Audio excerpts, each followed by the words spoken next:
Yes start. Anna Hazare और उनके साथियों की ओर से जन लोकपाल विधेयक को लेकर दिल्ली में जंतर मंतर पर किए गए आमरण अनशन ने जिस तरह एक राष्ट्रव्यापी आंदोलन का रूप ले लिया और उससे घबरा कर केंद्र सरकार ने महज 4 दिन के अंदर उनकी सभी मांगें मान ली, उसे यह साफ हो गया कि अब सत्ता में बैठे लोग जनता की भावनाओं की परवाह तब तक नहीं करते जब तक इसके लिए उन्हें विवश न किया जाए।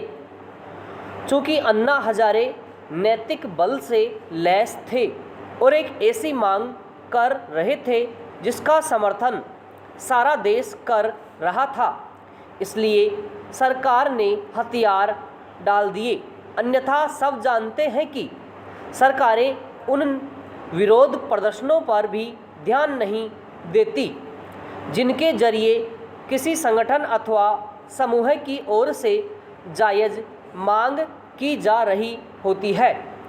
क्या यह मान लिया जाए कि अब सत्ता में बैठे लोगों को वही भाषा समझ में आती है जो अन्ना और उनके साथियों समर्थकों ने इस्तेमाल की, या फिर सत्ता हासिल करने के बाद वे खुद को जनता से दूर कर लेते हैं? क्या ऐसा तंत्र देश और समाज का भला कर सकता है जो लोकतंत्र की परवाह न करें?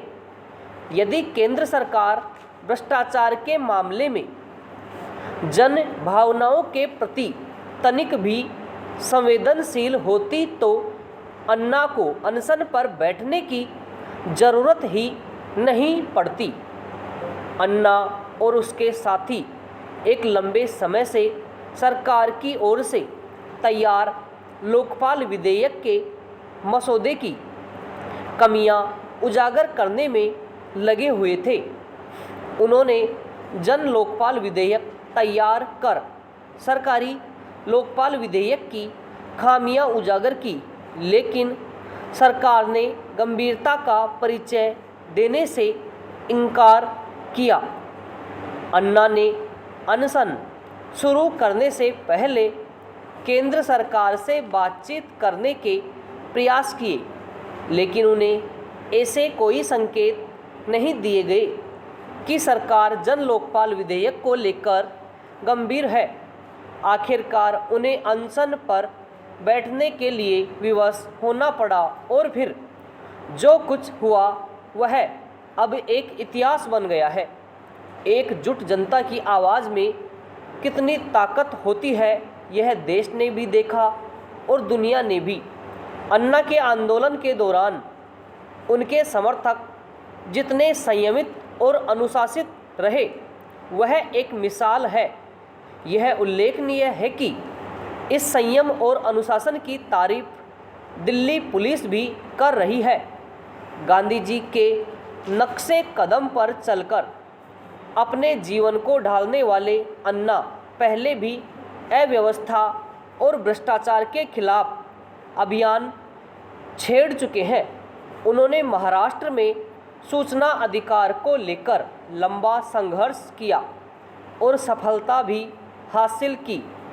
पद्म भूषण अन्ना हजारे की ओर से सत्ता के सबसे बड़े केंद्र दिल्ली में पहली बार भ्रष्टाचार के खिलाफ छेड़े गए आंदोलन की सफलता का सबसे बड़ा प्रमाण यह है कि आज़ादी के बाद पहली बार अब ऐसा कानून तैयार होने जा रहा है जिसमें आधी भागीदारी जनता की होगी, जो सरकार सिविल सोसाइटी के सदस्यों को लेकर लोकपाल विधेयक का मसौदा बनाने के लिए तैयार नहीं थी।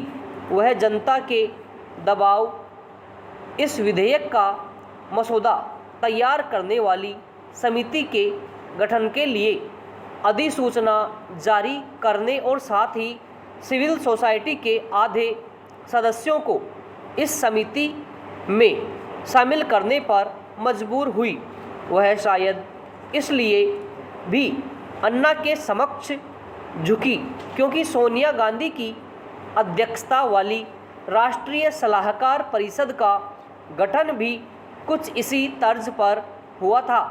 हालांकि सरकार और अन्ना में समझौते के बाद कुछ ऐसे स्वर भी उठ रहे हैं कि यह एक गलत नज़ीर है और कल को इसी तरह की अन्य मांगें उठ सकती है और उन्हें मानना असंभव होगा। ये सवाल एक हद तक सही है, लेकिन इसकी अनदेखी नहीं की जा सकती कि अन्ना और सरकार के बीच हुआ समझौता असामान्य परिस्थितियों की देन है। ये परिस्थितियां इसलिए बनी क्योंकि सरकार भ्रष्टाचार से लड़ने के नाम पर केवल खोखले आश्वासनों से चिढ़ी जनता अन्ना के समर्थन में सड़कों पर उतर आई।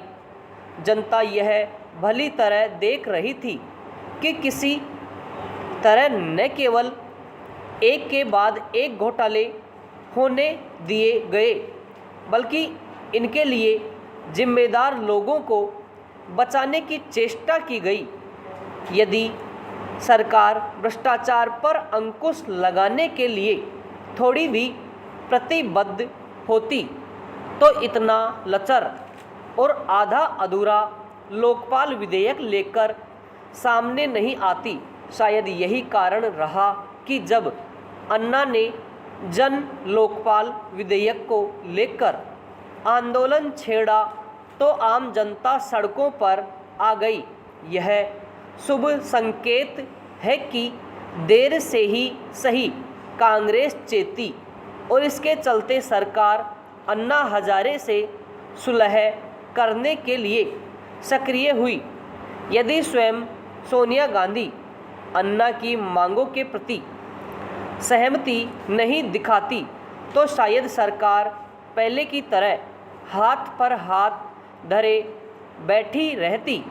यह समझना कठिन है कि अन्ना के आंदोलन से जिस तरह सोनिया गांधी असहज और चिंतित नजर आई, वैसी चिंता सत्ता के सूत्र संभालने वाले लोगों में क्यों नहीं दिखी। निसंदेह अन्ना के आंदोलन ने एक और जहां समूचे देश को आंदोलित किया, वहीं दूसरी ओर सत्ता तंत्र को हिलाकर रख दिया। लेकिन भ्रष्टाचार के खिलाफ लड़ाई अभी शेष है।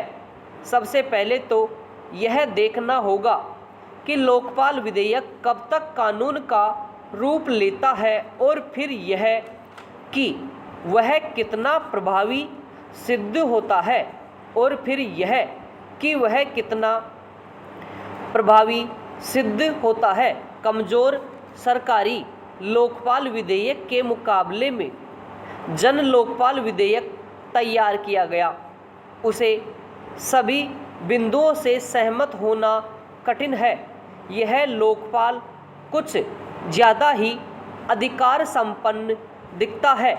आवश्यकता से अधिक अधिकार प्राप्त लोकपाल शक्ति का एक अलग केंद्र बन सकता है। उसकी शक्तियों के दुरुपयोग का भी खतरा है, क्योंकि जन लोकपाल विधेयक के मसौदे के अनुसार उसके पास पुलिस भी होगी और वह रपट भी दर्ज करा सकेगा। इन स्थितियों में किसी को फंसाने या बदनाम करने अथवा विकास के कार्यों को बाधित करने के लिए लोकपाल का अनुचित इस्तेमाल किया जा सकता है। जन लोकपाल के अनुसार प्रधानमंत्री भी उसके घेरे में होगा। यह एक पेचीदा मामला है जिसे पूरी संवेदनशीलता के साथ सुलझाना होगा, क्योंकि प्रधानमंत्री के पास बहुत से ऐसे मामले होते हैं जो देश की साख और सुरक्षा से जुड़े होते हैं। लोकपाल विधेयक चाहे जिस रूप में सामने आए, उसका श्रेय सरकार को कम अन्ना हजारे को अधिक दिया जाएगा।